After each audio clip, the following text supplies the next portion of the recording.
Many years ago, I was driving home from a family reunion pretty late at night, and the drive was about 2 hours. I didn't stay the night because I had to be back for work the following day. Most of the drive was on roads with dense bushes and trees on either side, the real creepy ones you see a lot in movies. Anyway, I had been driving about 45 minutes, and I was starting to get really tired. You know how sometimes you just suddenly become really tired out of nowhere? Well, yeah, that happened to me. I knew I wasn't going to last, but I didn't come across any place that I felt I could park and safely sleep.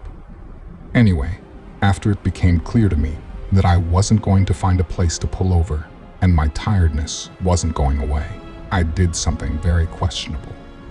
I pulled over to the side of the road onto the grass, behind some bushes, to try and hide my car from anybody else who was going to come past. The roads weren't totally empty. I came across another car every few minutes or so. I made a mental note that the time was 11:22 and then fell asleep. Sometime later, I was awoken by a scratching sound. I looked at the clock. It was 11:50. The sound stopped after a few seconds, and because I was still extremely tired, I didn't bother looking around and simply went back to sleep. I was later awoken by the same sound, and it was now 12:40. This time, it really freaked me out because the sound didn't stop. The thought ran across my mind that it was just an animal inspecting the car, but why would it return almost an hour after it had left the previous time? I looked in my rear-view mirror and just managed to catch a glimpse of something running away into the forest. Now, at the time, I thought it was the damn hook killer. You know, the one that scratched that couple's car and then slaughtered the guy when he got out to investigate. I thought to myself, so I got the hell out of there. There was a bend no more than 100 yards up the road, and as I came around it, there was a car parked off to the side of the road with the driver's side door opened. I slowed down just to look to see if anyone was in there. Of course there wasn't. Then I looked in my rearview mirror. I didn't see anything, and all of a sudden this guy comes sprinting around the corner. He starts screaming at me, shouting stuff like, Hey you, get out of your car now." I noped the F out of there and sped off. I never saw the guy again. Moral of the story: don't sleep on the side of a deserted road.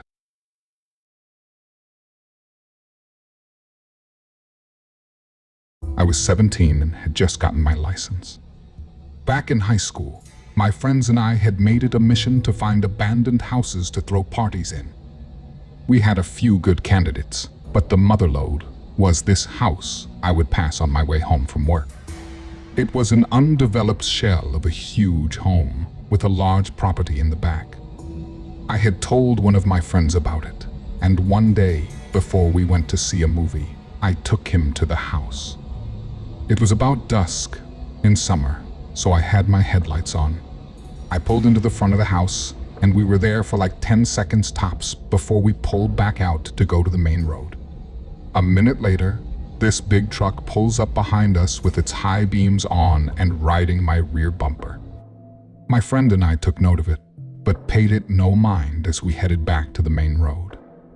At the light, I turned right, but the truck cut through the gas station at the corner and blocked us off. Out of the truck comes this big hulk of a man. My friend and I are shitting our pants. He raps on the window, and I roll it down just a little. Now, the really freaky part is that this was on a busy road, and seriously at this time there was no one in sight. He asks us what we were doing at the house, and I quickly lied and said we were making a U-turn. He stares at us for a few seconds, smiles, and sends us on our way. To this day, the house remains unfinished, and I'm convinced it's a meth factory for a drug operation of some sort.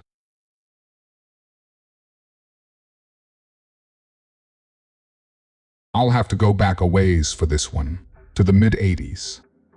I was deadheading a rig on I-10 eastbound in California, towards Palm Springs. cheesy as it sounds, it really was dark and very foggy that night. I was running slow enough as it was, due to the pea soup fog, but matters were worsened by being on a 10% grade, further forcing me to stay with the lower gears and being unable to take advantage of any breaks in the fog to speed up. I was in a pretty pissy mood by the time I reached the top of the hill. There was little chatter on the CB, nor much traffic to help keep my mind on the road. I was actually glad to see a hiker just over the hill.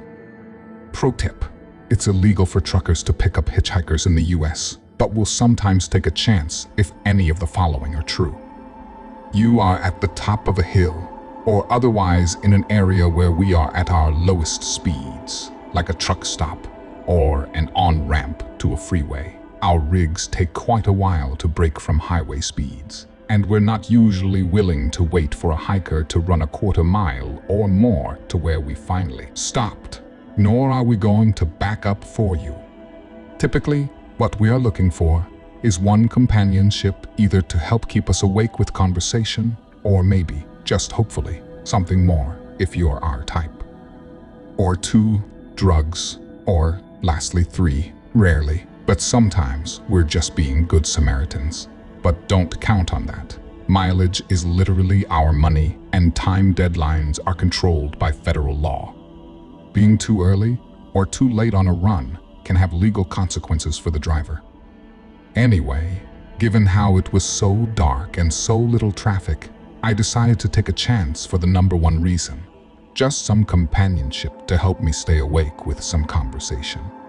I pulled over easily enough on the clear shoulder, and the hiker climbed in quickly. My gaydar went off. Not that I care. He was clean and well-dressed in a fussily precise manner, with delicate though nervous movements of his hands, and was wearing a fairly obvious amount of makeup. He was also carrying a ludicrously stereotypical hobo stick with a towel tied on the end as a pouch for carrying stuff. My best guess was that he'd been cruising the area and kept the stick as a lame excuse, better to be busted for hiking than soliciting, and that he'd either had no luck or was just finished for the night. What the hell?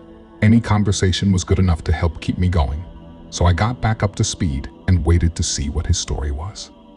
To my astonishment, you'll know why later, the creep sounded like he was going to start making advances at me. Maybe it was just my state of mind at the time, but he kept making innocuous enough sounding small talk and ending with annoying little laughs. There was only one reason I could think of that he was hitting on me, and the reason really pissed me off worse than I'd already been. Still, I kept outwardly calm, though my mind was racing.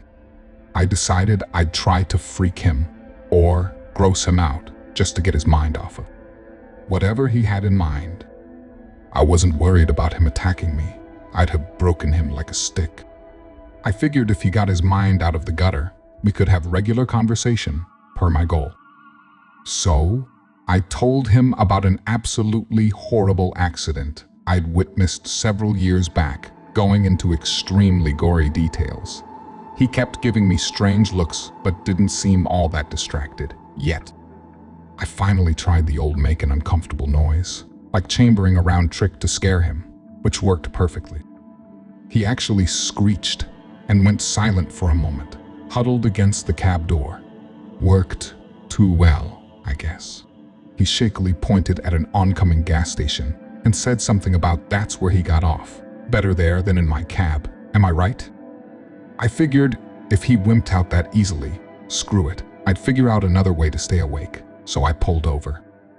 He clambered out rapidly, looked longingly towards the people in the safely lit restaurant.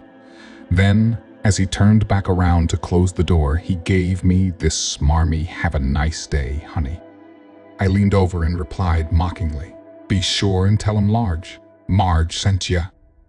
I drove away in a glow of triumph, sure now that he'd fully understood that he'd mistaken me for a man.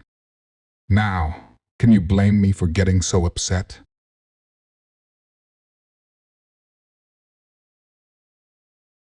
I hope you enjoyed this story.